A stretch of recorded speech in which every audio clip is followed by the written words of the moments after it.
You know, this is something new for us as far as the setup. We wanted to do something a little bit different, and I suppose I'm supposed to be up on the stage.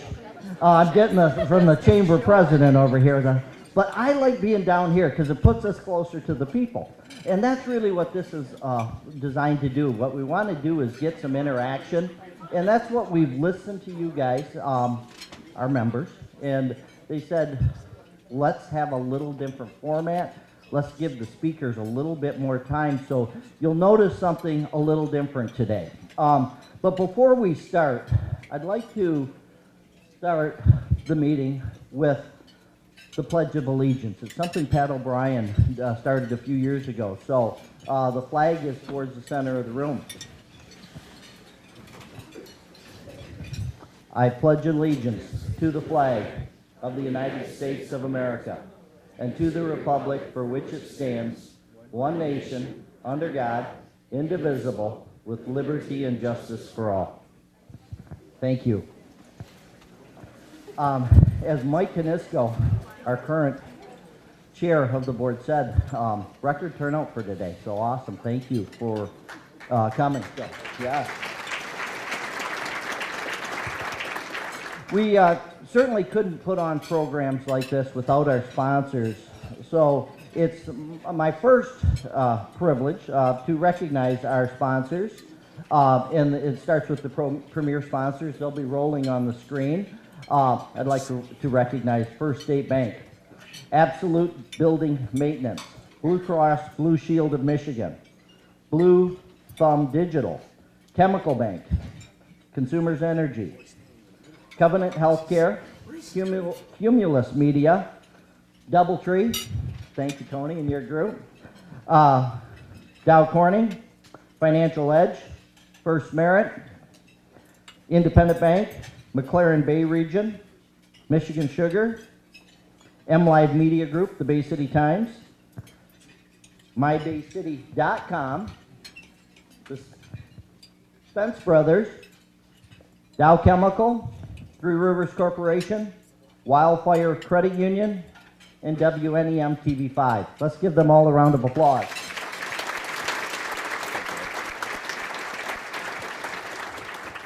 It's now my honor to also recognize the event sponsors, today's lunch sponsors. And they'll also be scrolling on the screen. Bay County Medical Care Facilities, Davenport University, Great Lakes Bay Michigan Works, Independent Bank, ITC Holdings, Raymond, Tall Ship Celebration 2016. I saw Shirley and her group over there. How great that's coming back this summer.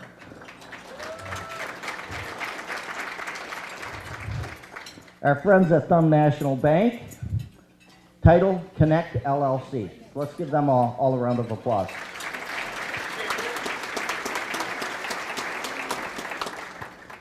You know, now comes the part of the program that we want to kick off that's just a little bit different. But before we get to that, you should see some cards on your table, and those are for questions for the speakers. And the chamber staff will be collecting those after Tom is finishing up with his part of the speech. But we'll also have an opportunity to do some live Q&A too. So that'll be coming. This next part is really, to me, a very interesting part of the meeting because today's legislative affairs certainly focuses on city government, township governments, county executive, those sort of things, but it focuses on the county. And one of the things that we are doing as a group is Bay County's roadmap to the future. And, you know, that means a lot of things to a lot of different people. And a lot of different people are working on it, and a lot of it is the people in this room. So it's my privilege today to have, and it's really a joint venture. I say it joint is people shepherding the group is the Community Foundation and the Chamber.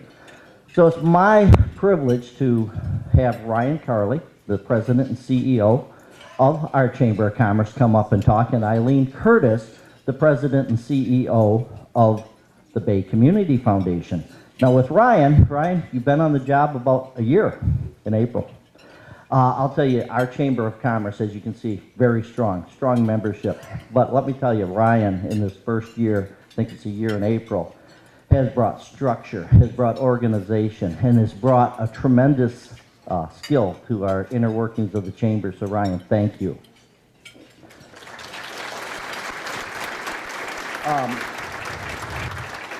Eileen Curtis, I've had the privilege to know Eileen for a long time. I think I began to work with Eileen back in her days at Concentric Research, and that was a company that was just a phenomenal company back in the day, very cutting edge.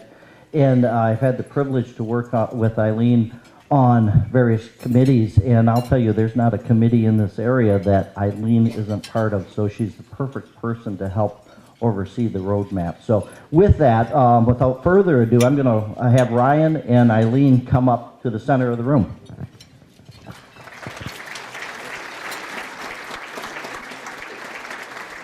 Thank you, Mike. Okay. Okay, I feel like I'm in the theater in the round here. There will be no singing and dancing because you will leave in squads and platoons.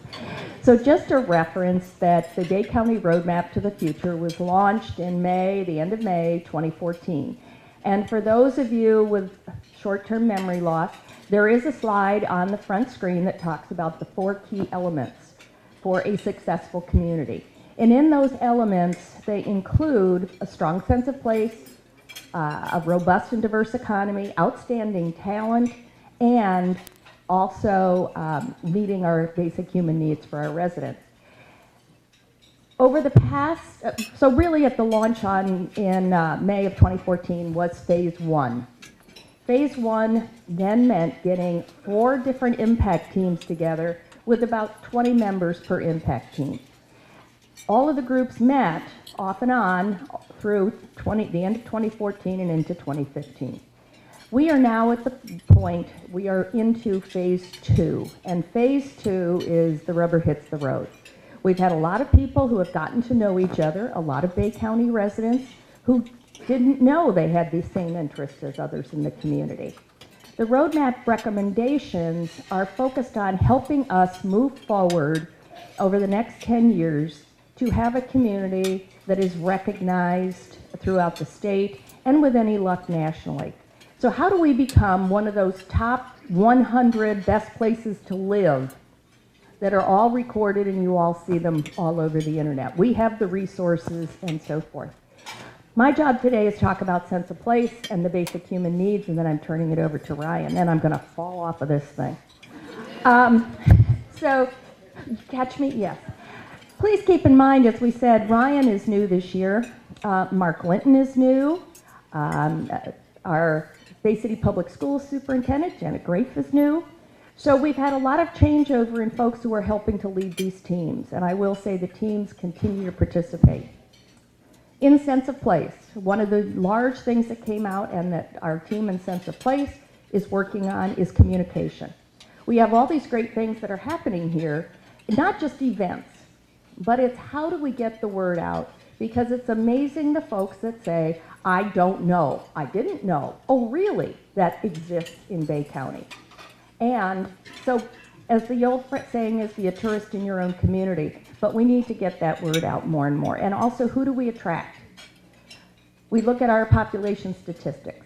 We are an aging population. We need to attract and retain the groups that are 25 to 45 that are going to bring the kids in, that want all the amenities. And if you think of Zach's presentation at the Eye Opener last week about having amenities, recreational facilities that folks want to use.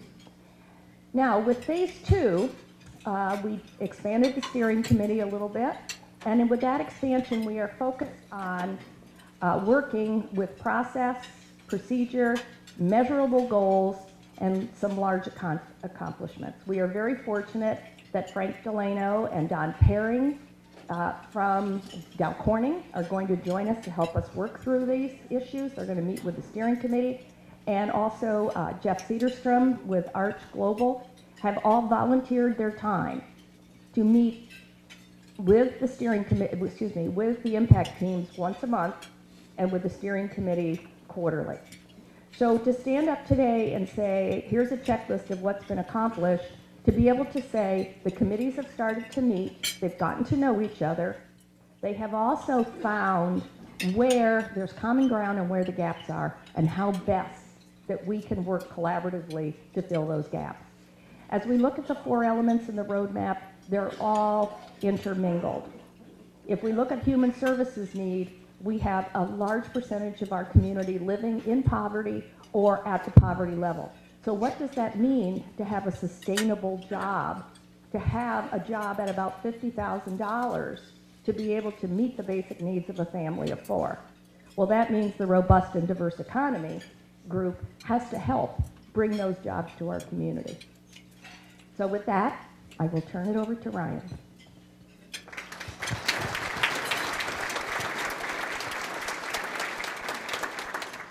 You know, a robust and diverse economy is truly driven by our greatest asset, and that's the waterways. So we'll continue to work very hard on improving our beach access, and I know that Laura Ogar and the county are focused heavily on that, and I've said it publicly and I'll say it again, before I die, we'll have the beach back, right, which is very important.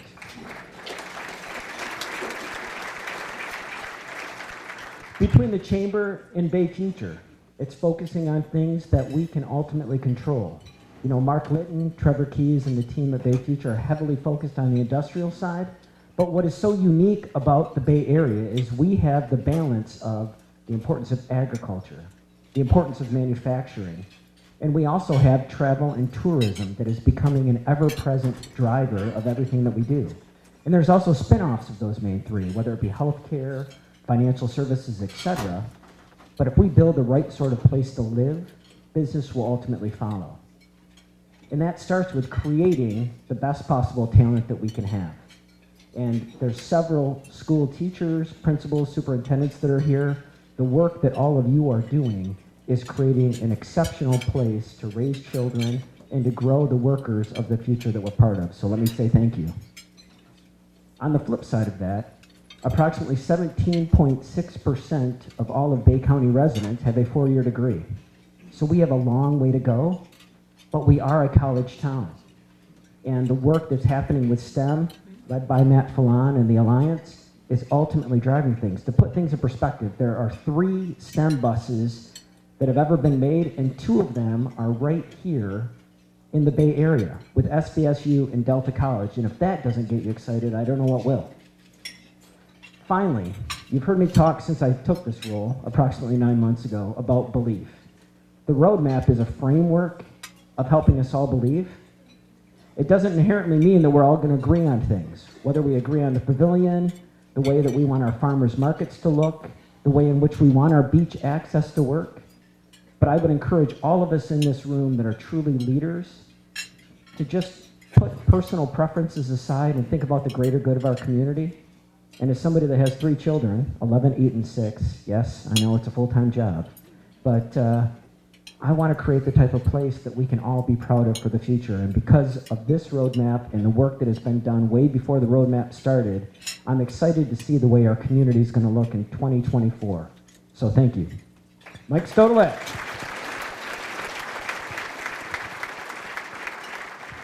Thank you, Ryan. How exciting. It really is a roadmap to where we're headed. Before I introduce our 2 keynote speakers today, I'd like to recognize all the governmental officials, because that's what this is, a legislative luncheon. We have 2 fine representatives here to speak to us today about it. But could I, if you're in city, county, township government, could I get you to stand up? I know the folks from the city are here. Rick from the county. There we go. Perfect. Let's give these folks a round of applause.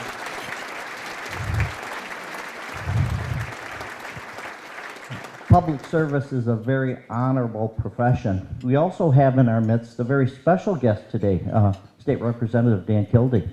Dan. U.S. I apologize. U.S. Rep. Yes. Dan is not only oversees us, but at a very important time overseeing Genesee County with all the things going on in Flint. So thank you, Dan, for being here. It's now my privilege to have Rick and Tom come to the chairs. I want to first introduce Rick Finn. Rick is our city manager for the city of Bay City, and on St. Patrick's Day, he will have held that position for 2 years. Rick has a lot of experience. He was a city manager before coming here in Sun Prairie, Wisconsin, Sandusky, Ohio, Tacoma Park, Maryland, and Peekski, New York. So very, very good experience. Rick has a Master's of Public Administration from North Illinois University and a Bachelor of Arts, Political Science, and Psychology from the University of New York State. Rick is an active Rotarian. He is a member of the International City-County Management Association. Rick was born in Tonawanda, New York, and has relocated to Bay City in his current position. He's been married to his wife, Melody, for 38 years, and they have 3 sons. Rick, welcome.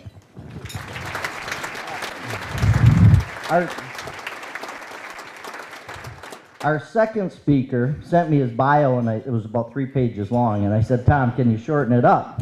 And he did. He really did a great job. Tom was born in Virginia while his father served in the Army. His family moved to Bay City in 1955 when he was 1 year old.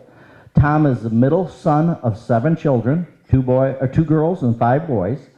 His father, and this is a little known fact, I did not know this, he was the first psychiatrist in the community, and he opened the first hospital-based treatment center at the former Mercy Hospital. You know, prior to Tom's job in the ivory tower at the county building, he had many other jobs, including cutting grass, washing and reconditioning cars, washing dishes at Bent's Apple Farm Steakhouse, pumping gas third shift at his junior year in high school, and he made and delivered pizzas at Bell's in East Lansing. I think we all know Tom and his wife Nancy are diehard state fans, but U of M also holds a special place for them. Their 2 sons attended U of M, and Tom had a successful bone marrow stem transplant at the Cancer Center at U of M. Tom became involved in government early on in grade school, and he has kept that dedication to public service since he graduated in 1973. He worked as an intern for the state capitol.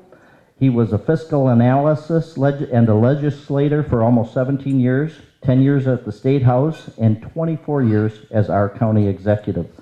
His hobbies include watching Charlie Rose on PBS and action movies, as long as there's no guns, no knives, swords, or music. So I'm not sure what movies you watch. When Tom grows up, he would like to focus on neighborhood and downtown redevelopment. Great goal. So, Tom and Rick.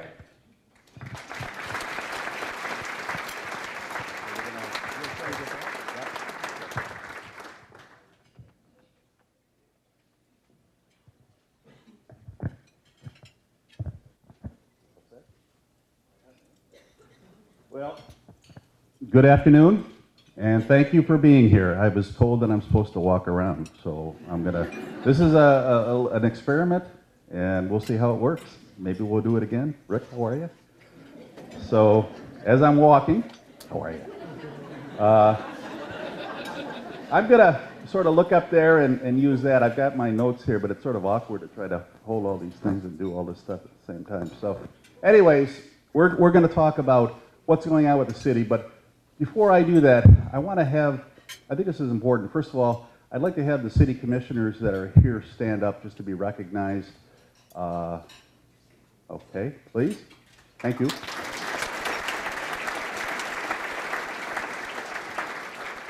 I'd also like to ask the staff that's here, because they're the ones that actually get all this stuff done. I just sort of sit up here and tell them to go ahead and get it done. So I want them to stand up and be recognized, because they make these things happen.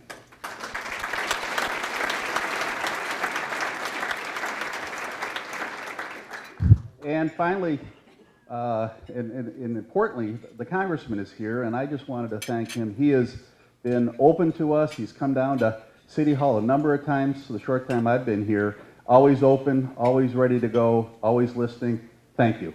Means a lot to us. Okay, so we're gonna go along here, and we got city goals. The city goals were established when I first got here. We met with all the commissioners. We went through a process, and we identified what was important to them based on their discussions and reaching out to their residents in their respective wards. So what are those? Real quickly, we've talked about this before. We've got city image, we've got customer service, fiscal integrity, community development, public safety, new partnerships, and networking. And we're going to talk about those right now. And I keep on having to remember that I'm supposed to walk around a lot. So. All right, so I'm walking. Economic development. We have on the private sector, I've brought this out, uptown development. You've all seen the beautiful buildings that are going up. You've seen the progress that's happening.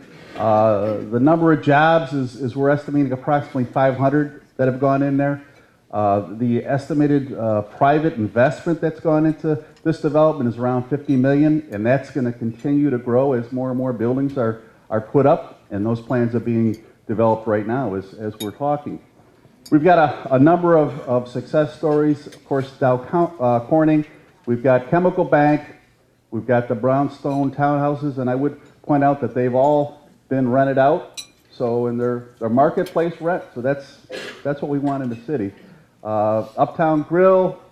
We've got, of course, our new medical facility. We're excited about that. That was a real major commitment, and we're looking forward to that. We've got the Marriott Hotel, which I've been told they're going to open soon, so we'll keep our fingers crossed on that. Of course, most of you have been at the Real Seafood Restaurant, and then we also have the Fix Hot Coffee Shop. So there's a lot of things happening, and we're excited about that.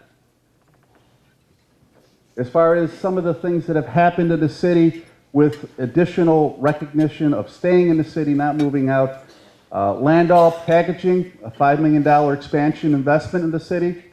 We had the Mill Inn, which now is fully occupied, including the 3 storefronts. So we're excited about that.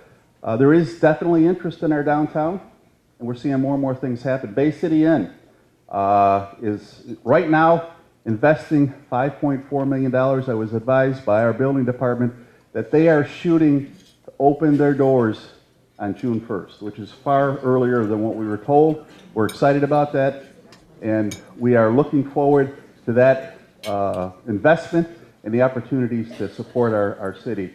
The Times Loft, $4.5 million. That's a new development that's currently in the process of coming together. That's another investment, and the important thing with that one I'd point out is not only the dollar investment, but also the fact that it's market rate. That's important. We want to bring in market rate rentals into the city, and we're moving forward in that direction. So continuing along, some of the things that the city has done just this past year. How many people here have gone down Euclid Ave previously and did the bumping? You know, like 100 cuts, right? Is there 28? Okay. Anyways, and it's sort of a up and down and a lot of fun. Well, we took away the fun. We with the commission's blessing, they authorized the funds, and all of that has been replaced, including a new roadway in front over what we ripped up, and that's all brand new water line, the main, and so that was another example of reinvesting in our city to make things better.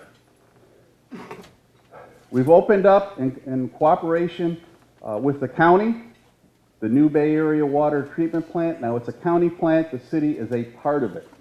We are 33% of that operation. And we look at this as a joint effort, it's a partnership, and I would also point out, and thanks to the county, we've got the best water in the state and probably in the country. It's a membrane process, it's the most advanced technique of treating water, and we have it right here in Bay City, and that's why you can enjoy the good tasting water that we have here. And by the way, it's also lead-free. I just throw that out. So, the downtown Center Ave resurfacing program. This is something that's been approved by the commission in cooperation with our DDA, and they are funding a portion of it. The city's funding a portion of it. The entire downtown proper, will all be milled and resurfaced yet before the tall ships get in. So we're going to have all this stuff done. You're going to see the downtown begin to transform. It's already started, and there's going to be a lot more coming. So we're excited about that. The downtown Washington resurfacing we've already done. You've seen that. It's obviously upgrading the downtown a little bit at a time. And we also did a Park Street resurfacing this past year also. So we're excited about those things. And again, we are spending a lot more time and effort and money on the infrastructure of our city. That's a commitment that we need to make. The downtown street resurfacing program we've talked about. We're going to be doing Johnson Street. We felt that since we were going to spend city money, DDA money on the downtown, we also wanted to look at our business districts. And Johnson Street's in somewhat of a state of disrepair. And so we're going to go in there and we're going to take the entire business area, I think it's about 6 blocks, we're going to redo all that, the streets, we're going to look at the trees, the grates, everything. And when we get done, it's going to look really nice. That's planned for yet this calendar year. So we'll be doing that too. And then finally, we're also going to go over, we didn't want our friends on Midland Street to feel left out. We're going to go over there and we're going to be doing some major repairs to the streets. A couple of them are going to be total reconstruction, and then we're going to also be doing resurfacing. So that whole area over there, we're hoping to transform. We're working with the business district on how we can lay that out and actually facilitate more outside dining and things of that nature. So we're excited about that too. As we continue, I have mentioned to the City Commission that in my upcoming budget that we're putting together right now that we were going to do a major sidewalk initiative in the city. And I'll be recommending $500,000 that'll be committed annually for sidewalk repair throughout the city. The program, what I'm going to be suggesting is a 10-year commitment, and during that time period we should be able to make corrections throughout the entire city. This is a commitment, it's a quality of life issue. It's also a recognition that we have many older people in our community, seniors, and a lot of people like to walk from one place to another, but when you have sidewalks that are not kept up properly, they can't do that. So this way, we are going to encourage everybody throughout the city to be able to walk from one place to another, to become much more pedestrian friendly. So that's a commitment. You'll hear more about that as I present that to the City Commission. But I'm excited about that. I think it's a real commitment back into the community, and it shows people that we're moving forward, and that's positive. We're looking at, we've talked about this before, relocation of the City Public Works and our electric facility. You know where that is, right along the river. And that used to be how things were done. Those types of facilities were put along the river. Of course, now we want to put nice housing, multifamily, condos, things of that nature. So we're going to be going to the commission. We're looking at various potential sites to relocate the facility. The facility, by the way, is in bad shape. It's actually sinking. The Public Works building is. And so it's time to look at that and to come up with redevelopment, which would ultimately take that property, redevelop it into something that'll be an economic boom, and at the same time move our facility somewhere else that is not as prized property as it is right now. So that's coming. Trumbull Street reconstruction, I just was advised that's actually going to be moved up by a year. It was supposed to be 2019-20. That is looking at 2018. And what we're attempting to do with that is, as we make those improvements using primarily federal, state, and some small amount of city funds, we're working with the state, and I think there's some interest on their behalf of having the state take that over as a state trunk road. Right now it's a city road. It really isn't a city road, it's a trunk road. That's how it's being used. So we think that with the total reconstruction, and we'll build it to their specs, that we have a real good chance of turning that over to the state, and therefore obviously turning over future maintenance, which is the big thing to them and not the city. So, the city image, another goal, blight elimination. When I first came into the city and I talked to the commissioners and I talked to a lot of people, it was always this issue of blight. How do we deal with blight?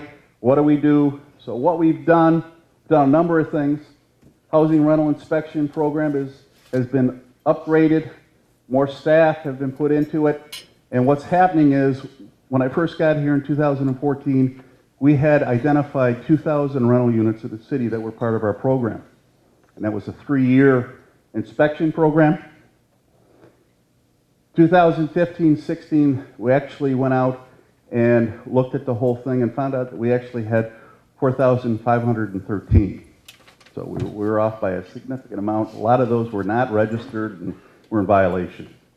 We estimate by the end of this year with our aggressive program that we're going to have somewhere around 6,000 will actually be registered. So that's how many real rental properties that we have. We've upgraded our requirements, we've changed our ordinances, and we've also supplemented this whole program with our community police. We've increased them by 1, we now have 3, and they're working very closely with our code enforcement officers to really transform the city. I hope that you've started to see some changes, and there's a lot more coming as time goes on.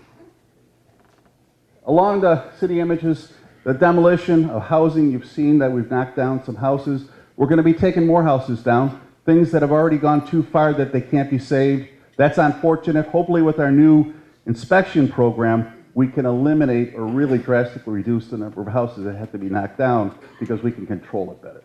That's our goal. We're going to be taking a number of houses down, and I've included that a lot of people come up and say, well, what's with that Firestone building? It's right next to our beautiful new development. That is slated to come down.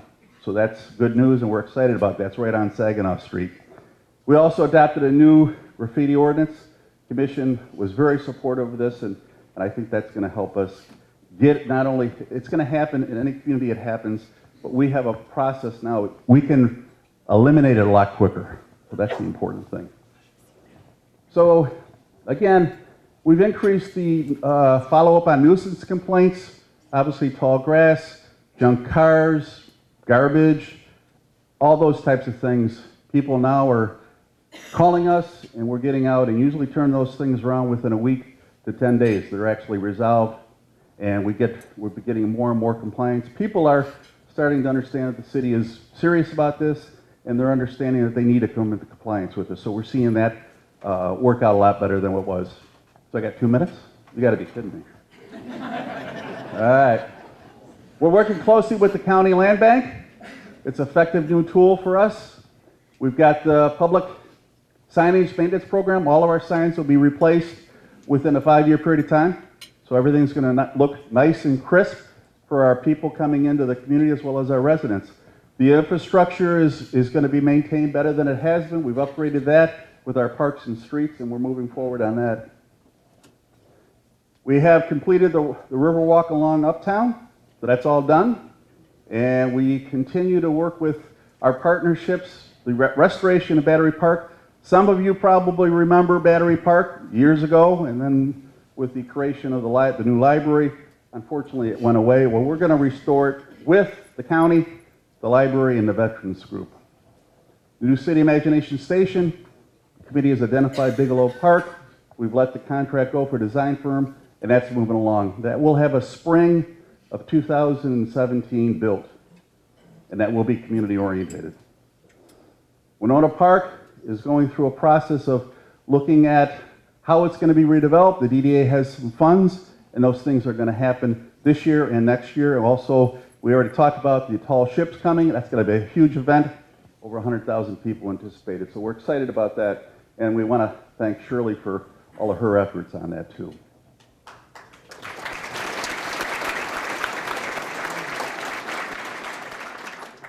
One of the things that we've made a commitment to, and this was a high goal by the commission, was to go into our organization and begin to change the culture to one that was based on customer service, that basically embraced all of our employees, without exception, every one of them, dealing with our public in a much more professional way, where we would look at creating a program through training and ongoing efforts.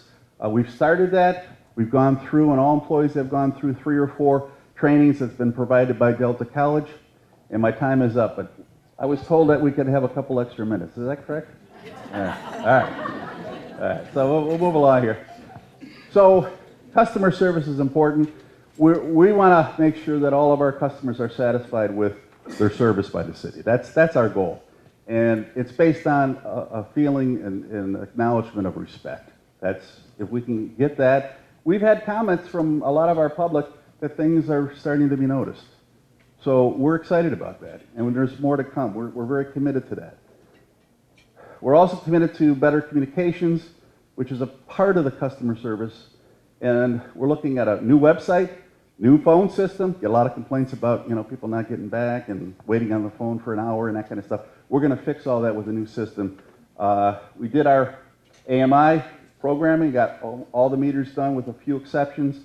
That's going to provide fantastic information for the customers as to how much they're using. We can tell them by the day and the hour of exactly how much electricity or water that they're actually using. So we got the Fix-It app. If you have a smartphone, you should be using that. Call it, you put the information in, and within 3 days, generally we fix it. So we're going to have new electronic messaging, and we also have a community police officer that now spends part of their time at City Hall downstairs, so people can come in and talk to them, so on and so forth. So we're excited about that. Public safety, our department has gone to all the employees, now have body-worn cameras. We have enacted the necessary policies, and the program is working extremely well. And it's been accepted by the police officers overwhelmingly, so we're excited about that too, and it also provides our public with the assurance that everything's going to be done professionally. Patrol officers are cross-trained as firefighters. We have the public safety model, the annual savings right now, and one of the reasons that the city has been able to balance its budget and to do the things it's doing after all the losses of state money and property tax because of the recession is because we save $2 million every year with the public safety model. And the question is it working? I would just tell you that of recent, we've had 2 house fires, and we've had around 24 trained firefighters and public safety officers who are trained in firefighting get to these scenes, 24 at each one. Now, that's a lot of people. These are all trained people. So, yes, it is working, and we're excited about that. The partnerships are not working. Bay Future, City, County, the GIS program that's now going online, that's a county partnership with us. McLaren, the ambulance that we have in the fire station, again, we're looking at doing a second one. So those are partnerships. The Chamber, Bay County, City, Community Foundation, the roadmap. You've already heard about that. Let me just take 1 second to say that the city is 100% behind the roadmap. We are a partner, and we believe in what they're trying to do as far as really looking into the future, engaging us so that we can get the word out about our beautiful area and get people to understand that this is not only a place to visit, but a place to come back and live in. So that's what we're working on. A few things that are coming up. Farmers Market, City, County, Chamber working together on that. Something's going to happen on that. I'm hoping that this year we'll see some positive things moving forward. A beautification project. Again, with the Chamber, we're working on looking at Jenny and Thomas as a target area to start cleaning that whole thing up. And we've talked about the roadmap. Upgrading those snow plowing services, another thing that the commission has been given authorization. We're spending more money, more time, but we're also cleaning our streets a lot better than we did previously. But again, a commitment to our community. We've got a new city master plan that's going to pull it all together over this next year. We've got the update of the housing plan, which is going to give us a tremendous amount of information on where we are and where we need to go. The new citywide video surveillance camera. This is something the commission approved this year. We're actually putting together a request for proposals. We will look at a system that is mostly in the public parks areas and things of that nature. We're not going to be evading private areas. This is for to really provide our public safety officers with a support system, which will be very, very helpful. We're going to be looking at a citywide recycling initiative where we're going to try to increase, in effect, we'd like to double the amount of recycling that people do. So we're moving on that. And then the removal of the city's own lead service lines, obviously a big topic. We had a discussion at the other night, and the city has been and continues to replace these every year. And we have talked about increasing the amount of money to go into that. And hint for our congressman, we'd like to see the federal and state government help all of us to fund, or at least maybe a low interest loan or something, that we can get this process done a lot quicker than what we're moving at right now. Conclusion, city has a window of opportunity. This, over the next 3 to 5 years, barring any kind of economic issues or problems, we think that we have an opportunity to make wonderful things happen. You already heard about some of the things that are going on. There's more to come, a lot more. The master plan is going to help us. It'll guide us through this whole thing. And finally, the community is to reinvest in our city infrastructure. You've heard about some of the plans and the commitments. So there is more money from the state coming for roads, and as that continues to come in, we'll start to do a lot more of our street improvements that are desperately needed. So, and I think at this point, we would conclude by saying that our commitment to the residents and our business community, all of you folks, is people working together and committed to creating a high quality of life for everyone in our riverfront community. I think it's important. This is a business group, but I would say to you, some of you operate your businesses in the city, some of you operate outside the city. But when you really come down to it, we're all in this together. How the city goes, the county goes. How the county goes, the city goes. We need to work together, we need to mobilize ourselves, and we need to make positive things happen. So I thank you, and I look forward to your questions.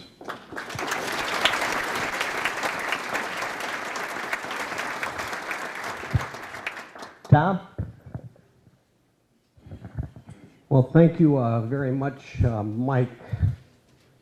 You could give me this, but I was in Florida last week, unlike Rick, so I don't have one of these. And in terms of your introduction, Mike, excuse me, I've been dealing with a cold for the last month.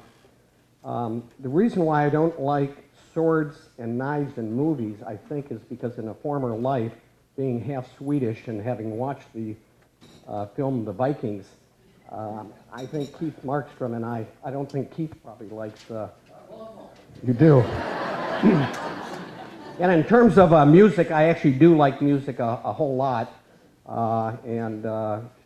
especially in the context of film. If you've anybody seen the Secret Life of Walter Mitty, it's some of the best music that I've ever heard in the last couple of years, along with Rimsky-Korsakov.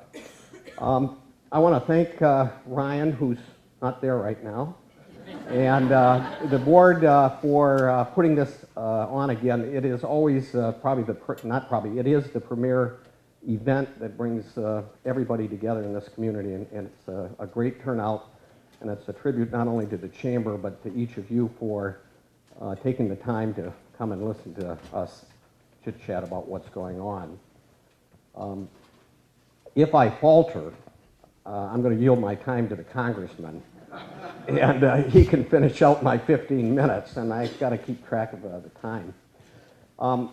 I look at my job as having three principal responsibilities: to manage the day-to-day operations of county government, primarily those within the Act 139 departments. Number two is to promote economic growth in this community and community development. And third, to work with other elected officials in the private sector on moving the community forward. We've got a large, Bay County government is about 550 employees. We have 7 county-wide elected officials, including Treasurer Rick Brzezinski, 7 county commissioners, 7 judges, soon to be 6, I think that's right, and a budget of about $180 million, depending on, it was $100 30 million or so, but it went up because of the water treatment plant in the current year. And we've got a lot of different activities going on, about 40 different functions that are performed by staff. I have a responsibility for managing 11 departments, and I'll walk through what each of those departments have been doing as I go along here. And I have to tell you that my job is so much easier because of the staff that we've been able to recruit and because of the relationship that we have with the Board of Commissioners. One of the nice aspects of county government, it's really not a partisan operation like things are in Washington and Lansing. Vaughn DeGick, one of the best Republicans I know, is great to work with, and certainly Ernie Krieger and the other members are great to work with also. I'm very proud to say that we've always tried to recruit the most qualified and experienced, and I am somewhat hesitant to say this, but I don't know why, because out of the 11 departments that I now supervise, 8 of the 11 are managed by women. And everybody on the department level do a great job. In terms of things that we're doing, the budget has been balanced every year. Our tax rates have remained stable. And we've got good, our pension system is well funded. And we're not raising taxes, but we're continuing to work to make sure that the budget is balanced, but we're investing in the future. Environmental affairs, I mentioned Laura Ogar and the State Park Recreational Facility. There's lots of good things going on, and Commissioner Krieger and Commissioner Coonan have been in the forefront of making sure that we focus in on the beach, not only in terms of improving access, but also eventually developing some type of much better access at the end of State Park Drive. The optimum outcome would be a pier, but there's a lot of regulatory issues that come into play, but I think we can accomplish that if we keep plugging away. We received just notice of a $350,000 Phragmites grant, which not only involves Bay County, but Aranac, I believe, and also Tuscola County. In terms of our Administrative Services Department that is headed by Debbie Russell, there's probably 3 things that I'd mention. Number 1 is animal control. We have done, I think, the staff has done a great job of reaching out and working with the Humane Society in improving the adoption rates while at the same time dealing with the neighborhood nuisance issues that barking dogs cause. We have a very active effort ongoing that is really ramped up with the veterans. Keith Markstrom and Dave Rogers and other active veterans are putting together a number of strategies and plans that I think are going to really take us to the next level in terms of veteran services. And then last but not least, our communications efforts through Bay 3 TV, our website, and the e-letter that a lot of you probably get and some of you read. And we actually do get good comments about that. And our goal is to be as transparent as we can be, and at the same time communicate the good things that are going on in the community and in the county. Legally, we have, Shauna is here, and we've always got legal work being done, and the board has been very supportive of making sure that we have the staffing to do that work. Recreation activities, we own a golf course, a community center, a pool, and a civic arena and a park. And each one of those facilities have had ongoing investments. Probably the best thing that happened that Vaughn, I'm sure, would share is that we finally, after so many years, made some investments at the community center that included the new gymnasium. And that's worked out very well, and the golf course is considered to be one of the best in not only in the Great Lakes Bay region, but also in the state. The health department has entered into a very good working relationship with Saginaw Valley to make sure that we provide not only better access to families and children in particular, but also as a learning operation. So we've got students coming into the health department and operating a clinic. Joel has been very active in not only dealing with the day-to-day activities of the department, but some of the new things that are going on, including the heroin issue that we have. 911, we just initiated a new software system that is redundant, that involves not only Bay County, but Midland County, Aranac, Iosco, Tuscola, and I think Sanilac. And what it does is give us redundancy so that if something happens in Midland County, they have backup systems with ours in the same way with something that happens to ours. Our emergency preparedness staff routinely does training to be ready for a disaster, and I think we're very well prepared, having made sure that we're working with the township and city fire departments and police departments, McLaren, and the other first responders that would be involved in all sorts of things.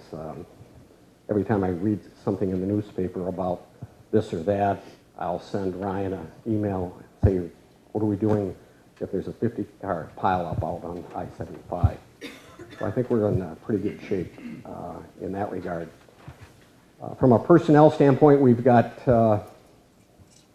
Tiffany 13 contracts up this year, I believe.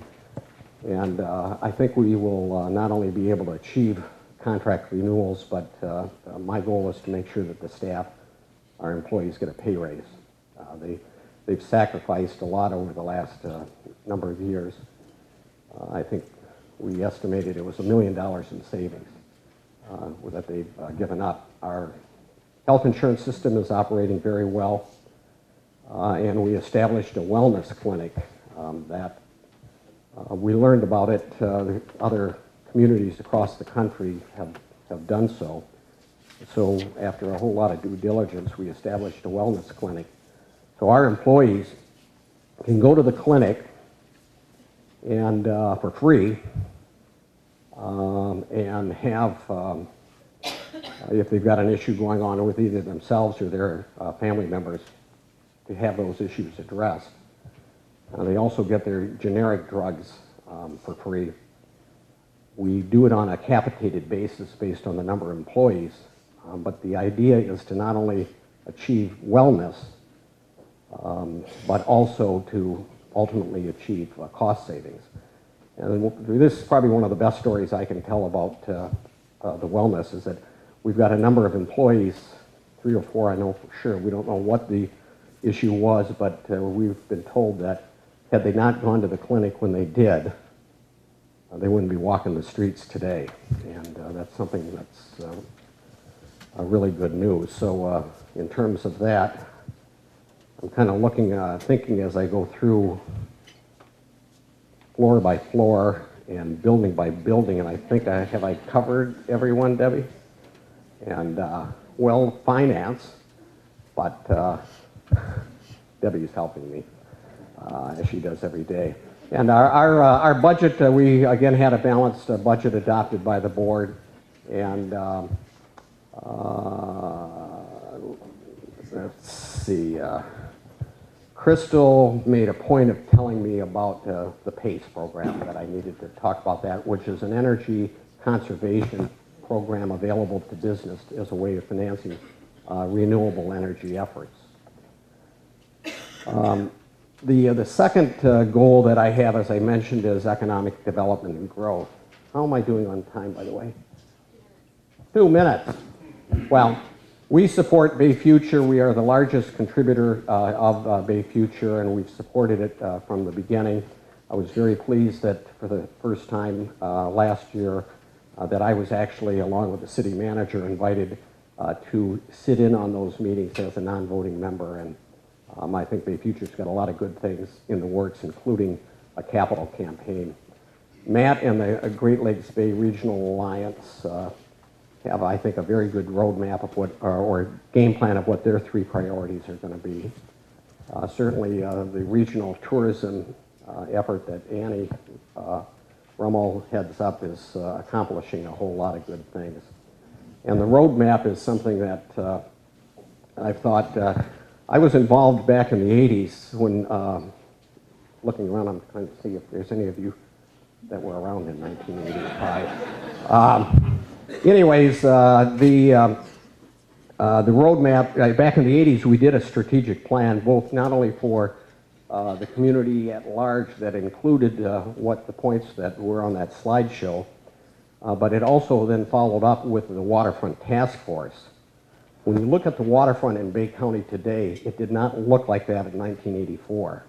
And it was a direct result of a whole lot of people meeting on a regular basis and working on very specific objectives. The marina, the river walk, the pier, Uptown. Uptown was an idea that was discussed in the late 80s, and it only took us, what, 20 years to get done. You know, in terms of economic development, a key aspect of economic growth is having a good, strong education system. That's really what really drives economic growth is people that want to live in the community and people that have businesses that they want to open up. And in particular, businesses that are here, where 80% of the job growth occurs with your existing businesses. So I think we're going to see that. Last but not least, intergovernmental cooperation. Rick already mentioned that the water treatment plant, in my mind, being somewhat of a student of history of Bay County, is probably the most significant achievement that's been done with township, city, and county officials working together. And we've got lots of examples of where the townships and the cities, we have 14 townships, 4 cities, including the city of Bay City. And I think we work together very well. The townships do deliver very important basic services. Like in my case in Monitor Township, we're actually going to get our subdivision road fixed. And the township residents raised their taxes because they couldn't deal with it down in Lansing on a timely basis. But so in any event, I think we've done a good job of working together, and I think we're looking forward. I'm always prefer to be the optimist, and I really do think that we've got things going in the right direction. And so with that, I'm done. Thank you, Tom. Thank you, Tom and Rick. It's now my, let's give them all another round of applause. I'd now like to introduce Mary Koulis. Mary is the area manager for Consumers Energy's Governmental and Public Affairs Division, and Mary is going to run the question and answer part of this program. And as Mary's just walking away from me, I'm not sure how I get this mic to her, but she must have one over there. Okay. Hi, everybody. Can you hear me okay? All right. Hello. Great presentation by all of our esteemed speakers. We appreciate the great information. Unlike our speakers, I am back here and on a very short leash. So I'm not sure, you know, I promised Ryan I wouldn't embarrass the chamber, but I'm back here anyway. But I've got some good questions from the group, and if you do have other questions, please raise your cards, your hands up in the air with your cards, and chamber staff will be happy to retrieve them. So with that, I do have a couple of questions for you, gentlemen. And this actually can be addressed by the both of you. Discuss the importance of young professionals. What elements of the city's and the county's strategic plans are focused specifically on attracting and retaining the younger demographic? That's an excellent question. And as you know, one of the components of the roadmap deals directly with this issue of our young people, the training, the STEM program that Matt's spearheading and doing an excellent job, by the way. The city is very interested in getting involved in this whole thing with STEM. We've actually begun a discussion with our school district to talk about how we can be one of those employers to actually bring in some of these students and actually put them in the practical realities of some of our departments that would actually apply. So we began that discussion. We're very committed to that, and I think that that's going to lead to a lot of positive things. We'd also encourage all of you to get involved with this program too. If you don't really fully understand what STEM is, talk to Matt. He'll fill you in, he'll get you going. But this is the future. We are committed to the future because the city looks at it from the perspective that if we're going to transform this city and this county, we have to have a workforce that's prepared to provide the talents that are needed by the various businesses. The businesses will come here if they know that the talent is here and they can recruit people that want to be here. So it's all interconnected and you're all part of it. So get involved. I strongly recommend that. Could you repeat that question? How do, the importance of young people in the community, I believe that was. Yeah. Okay. What elements of the strategic plans, the county strategic plans, are focused specifically on attracting and retaining younger people? Well, I think it's a combination of factors. Number one is that Nancy and I have 3 children. Andy lives in New Haven, Connecticut. Mark is living in Los Angeles, but will be moving back to San Francisco. And our daughter lives in Chicago. And they're there for a variety of reasons, including the fact that the jobs that they're interested in and the occupations they're interested in, that's where they're going. But we're fortunate that Saginaw Valley, Delta, and Northwood have the kind of programs that they have that not only provide an opportunity for someone to get a higher education degree, but also as a way to keep them in town. And many of the department directors and division managers that we have on staff today went through those institutions. The downtown has got to be, there's a lot of work to be done in downtown. It's all of the waterfront condo investments that occurred, as I mentioned before, was a direct outcome of the thought process back in the late 80s in the Waterfront Task Force. But not everybody can afford a condo at $250,000 or rents of $1,400. So we've got to do, we've got a good entertainment, lots of things to do already, but we've got to make sure that we've got some affordable housing for people that are just getting started. Education is critical for the community, for young families, and I think we're making progress in our education system, and we want to keep doing that. The issue of crime, one of the reasons why we are doing as well as we are in comparison to many other communities is that we have good law enforcement and a safe community, and we want to continue to do that. And all of the activities that we provide that make life fun and interesting is something that is important to keeping young people there. And last but not least, I think to the extent that whether it's the Chamber, which has got a very good, the Energize group has very good participation, but we need to do more focus groups, and because we don't think the same as we've been reading. I don't even know how to use Facebook, so. I've noticed, Tom. I've tried. All right, thank you, gentlemen. All right, next question, primarily for Rick. Could you give your thoughts on the proposed law to eliminate the historic districts in Bay City? And do we need an historic district? I think that the historic district is very important. in communities. I think that everywhere I've been, since the sixth location, that everyone has had a historic district of some nature. They are very, very important. I know that there is a movement afoot to try to eliminate them by putting them up for a vote every 10 years and allowing the residents to decide yes or no. But the historic districts play a very, very significant part in a community. There's just no question about it. Go down, drive down Center Street and you see all what's going on there, and those houses are protected through the district.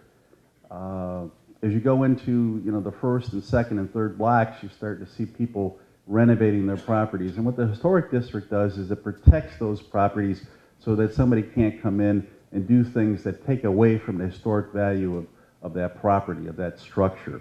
That's important, because I think we all know that there are certain people that come in and they're going to basically do what they want to do with the house, and if there's no protection, it could be a purple house, it could be all the beautiful structures and things that go with it could be taken off and just really ruined. So it gives the city, in this case Bay City, an important historical advantage. And quite honestly, a lot of people like coming to our city. I've talked to many who really enjoy just looking at the historic housing that we have. We are very fortunate, and so we've taken a strong position against that legislation. I've talked to both Senator Green and Representative Brunner's office, and we've made them aware that we're not supportive of anything like that at all.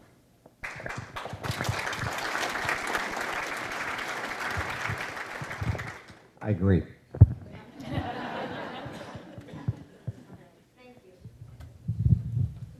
Well, you both talked a lot about the water treatment plant and how successful that has been.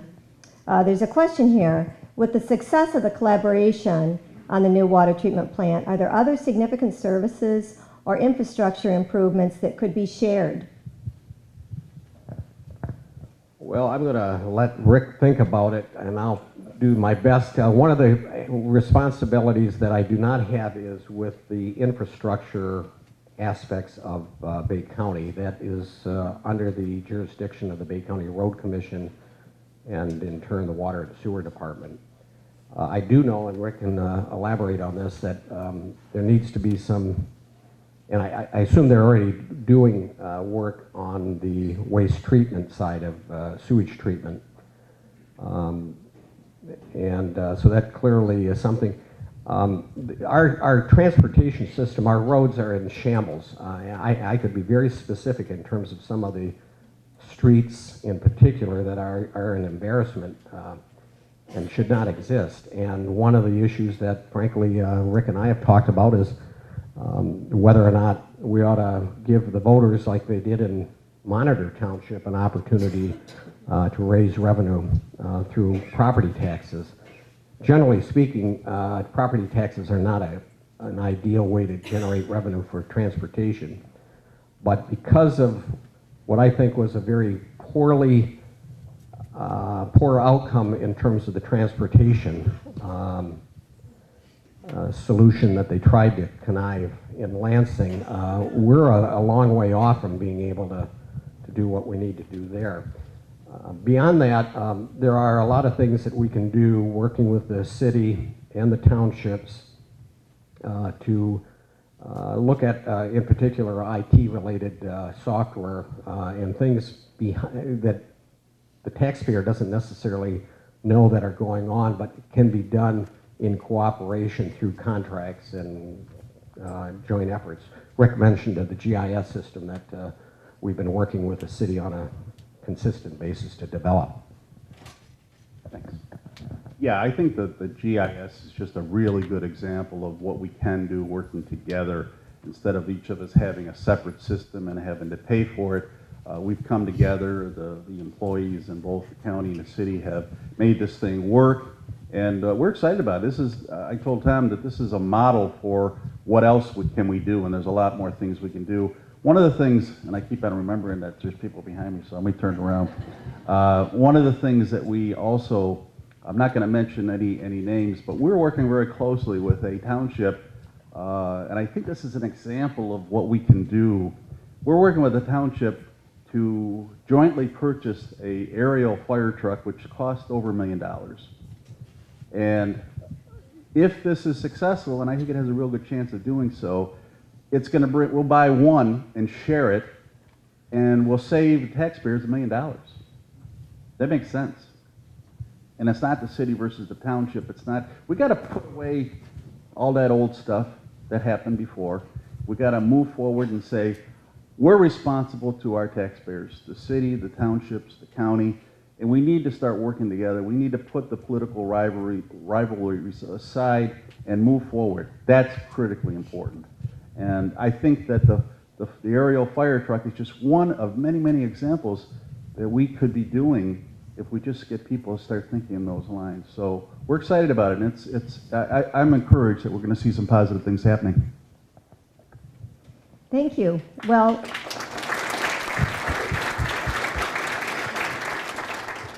knowing what a timekeeper Ryan is, I have a lot of questions here, but I have to, I probably have time for one more here. As someone who is relocated to the Great Lakes Bay region, the historic buildings and architecture stood out to me as an untapped community amenity. What is being done to preserve and re-energize the downtown? Well, I've touched a little bit about that in my presentation, but there's a lot going on. We've got a very, very active DDA. We've got a very active downtown management board, and there's some really positive things that are happening. They're going to be working on a renovation of Winona Park in conjunction with the city, the entranceway. There's a concept plan that would potentially put a pavilion in there. We'll see what happens with that. There's a process that we need to go through which will very much involve the public in that. The downtown is at a point where we can see some fantastic things happening. It's already started. We're seeing more businesses that are interested in the downtown. We're seeing more rentals, and there's more to happen with that. You got an active management board. They're doing a wonderful job. You got committed individuals. And I would say that once we go in there and redo the streets and really start to touch it up with the amenities, the new benches and the trees and everything else, that place is going to look fantastic. And I think that the storefronts that are currently vacant are going to fill up real quick. So things are happening in the downtown. More is coming. Some of it is a result of spinoff from Uptown, quite honestly. We're on the map. People are looking, and people are excited. 2 points. One is I would commend the city manager, the city commission, and the DDA for what they did already with the downtown streets. I see it night and day, and I think everybody in this room probably does as well. And number two, if I'm not mistaken, there is a strategic planning, master plan process that is underway already, and that will, once you get consensus and identify goals and objectives and then begin to implement it, I think we'll see the kind of results that Rick is talking about. And that, by the way, as I already mentioned, the downtown character is something that is very appealing to younger folks as well as somewhat older folks. You know, one last thing, and it's actually kind of a cool idea. I just wanted to throw this out here. Someone had suggested this. How about an open house of the new Bay County water plant for a future chamber business after hours? I'm going to let Tom deal with that, but the one problem that we have, we've been asked about City Hall hosting these things, and we'd love to do that, but we can't have alcohol there, and so that becomes an issue. And I'm pretty sure the plant is like that, and I know you folks. No problem. You like that component of the whole thing. So, but anyways, enough said. Well, I'm sure that Tom Page and the Road Commission will be able to figure out a way to deal with that. Just as an aside, I remember when there were Christmas parties on the 5th floor of the county building and there was liquor and beer. That would have been in the 70s, but it's a true story. And since we're wrapping up, I just want to make sure that we thank the congressman for taking the time to be here. Dan has been very, very responsive, as Rick said, to the community and is doing God's work for not only our congressional district, but across the state. And he's been a great guy to work with, and he's very accessible, and we'll hear more about him later. And I'm gonna, let me say this. I always like to recognize the fact that the congressman is doing a wonderful job, but his assistant, Jake, please stand up, because a lot of times he doesn't get recognized. This guy is on top of the mark. He really is, and he does a great job. So thank you, Jake, for that. So with that, I think we're ready to turn it back over. All right, let's have a big round of applause for both Tom and Rick. Thank you. We're also going to take the group of questions that didn't get answered, and we're going to make sure that we get them to both Tom and Rick. We've got all your email addresses, so we'll make sure we farm those out across the board. I do like the idea of an after hours at the water treatment plant. I'm sure with the right fermentation and the water being right there, we could turn it to an immediate awesome event. So if, yes. True story. All right, so very quickly in wrapping up, if you like the new format, a little more intimate conversation, please make sure that you thank Barb Englehart, who is one of our board of directors, for this. If you don't like the format, blame it 100% on me, and I will take full responsibility. A couple of things coming up, though, on your way out. After hours, tomorrow evening at 5 o'clock at Brands. Please join. There will be malted beverage. March 9th, Energize Luncheon, titled Why Your Boss Needs you to Rock Social Media, with Jeff DeHaven. March 18th, our eye-opener will be at the Doubletree in downtown Bay City with our very own Bay City Public School Superintendent Janet Greif. So looking forward to that. And last but not least, it's already that time of year again, annual dinner time, March 23rd, the Bay Area Chamber, titled Game On. It'll be a lot of fun, and look forward to celebrating a lot of the success that the Chamber's had. So thank you all for being here, and enjoy the rest of your day. Thank you.